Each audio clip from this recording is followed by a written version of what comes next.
So yun nga no, gagawa tayo ng simple TV rack. So tapos na natin yung mga piyesta natin at mag-assemble na tayo. Pero bago tayo mag-assemble, syempre lilisto na muna natin sila. Pero bago tayo mag-umpisa, shoutout muna tayo. Shoutout ko nga muna pala yung channel namin ng mga tropa, no, yung Ayuda Boys. Pag-subscribe nyo naman kami doon sa aming channel, Ayuda Boys.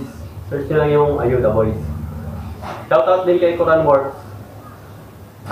Subscribe nyo rin siya sa kanyang channel. About to sa mga ironworks o mag-welding. Welding and fabrication. Shoutout din kay Bordado 18. Kabalen din to. Watching from Guam. Daryl Villanueva sa Villanueva family. At kay Andoy Fernando ng Muntinlupa, Camarines Sur. Noel Sagayno. Saka sa kapatid ko, Katyas ko. Shoutout sa inyo bro. Christian Glenn, watching from Spain, kay Leonard Lawrence Ramos, Mark Alvin Bea, saka kay Mototon TV, Jeniel Season, Gregorio Lakbayen, kay Marvin Warren Pineda, from Cabanatuan City, big shoutout daw, so big shoutout sa'yo boss. Kay Jan Bersabe, Reynaldo Kusay, Rene Kusay, sa Kusay Brothers, Gabriel de Guzman from Vietnam, kay Genesis Sabeliano from Cagayan. So yun lang lahat. Start na natin.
So ayan, bali natapos na natin yung ating simple TV rack, no?